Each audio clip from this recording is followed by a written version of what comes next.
something finally interesting on the LSAT. This person's discovery therefore adds to the mountain of evidence that dinosaurs are closely related to birds. I thought of two problems. What are some of the problems you guys thought of? Aaron? Well, I thought how common is the collagen, like protein in everything? Yeah, like what? There's obviously some sort of connection between this protein and the bird, or at least and dinosaurs, right? They think that that's somehow decisive evidence that they're related. Right. But if everyone has that protein, Yeah. then it doesn't tell us anything, right?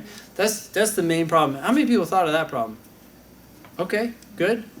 All right, the other problem I thought of, which is probably stupid now in retrospect, but I'm just like, you remember, you got to be angry, and you're just like, whatever. I was like, they found soft tissue on T-Rex? Really? I was like, I thought when they started talking about chickens, I was like, some chicken like got died like near the bone, and or you know someone was eating KFC and they were digging up. Like you got to be critical of this stuff, right? It could come back and haunt you. Like, oh, that actually wasn't on the bone. Like it was just there, and she wanted to be famous. Anyways, that was my stupid criticism. To answer which one of the following questions would be most useful to know, it would be most useful to know in order to evaluate the argument. Okay, this is an evaluate question. This question type, by the way, is rare, but it's making a comeback. If you look at tests like 1 to 50, there's like 5 evaluate questions in that entire time. Never happened, right? Then all of a sudden, test 70s came around, and someone's like, hey, do you guys remember those evaluate questions? And now sometimes you'll get 2 in a test, so they like them. You could think of them as a weaken, strengthen, hybrid, which sounds bizarre, sounds almost impossible, but here's how to think about it. The correct answer will do both. It will both really strengthen the conclusion or really weaken it.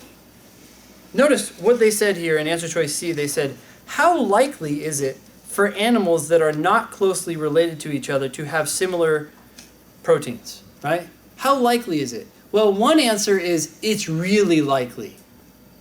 And that hurts the argument, right? The other answer is it's really unlikely. And that helps the argument. So the correct answer is going to do both. Sound good? Yeah. Are they always in, this may be a dumb question, are they No. always in the form of a question? They tend to be in 2 forms. One is a question, which we just saw. The other is to start with the word whether. So it would just say whether it is likely for animals that are not closely related to each other to have similar proteins. And it's like, oh, well, either it is likely or it's not likely. It's the same sort of thing, though. You can test the answer choices by asking yourself the extremes. Like, okay, well, if it was one way, would that hurt? And if it was the other way, would it help? Then that's the correct answer. If it doesn't make a difference, you don't really care what the answer to the question is, then it's wrong.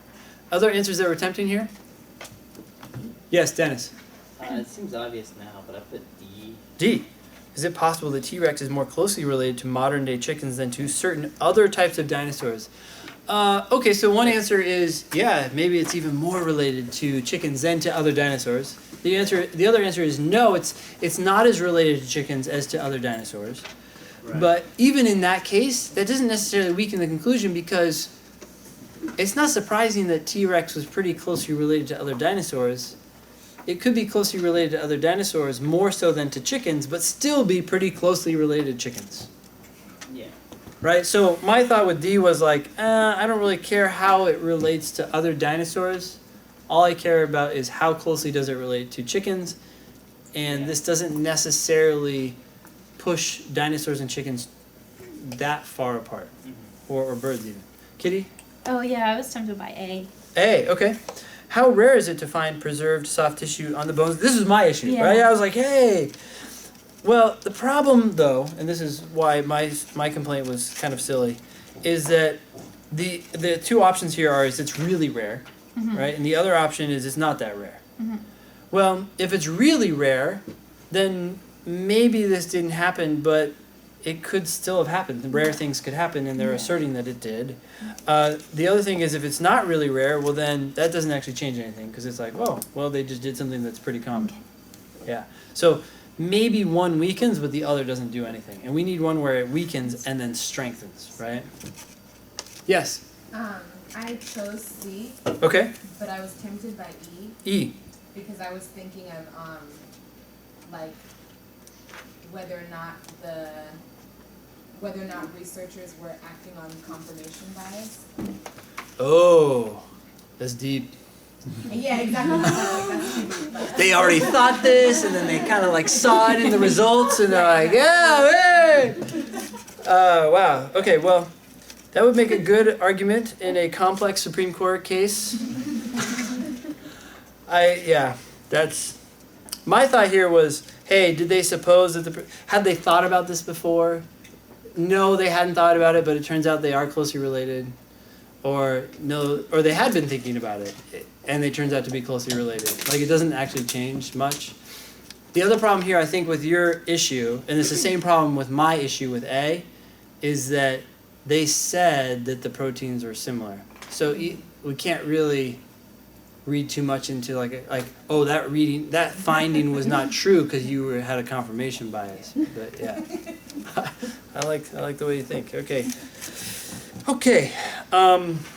Any other questions on T-Rex?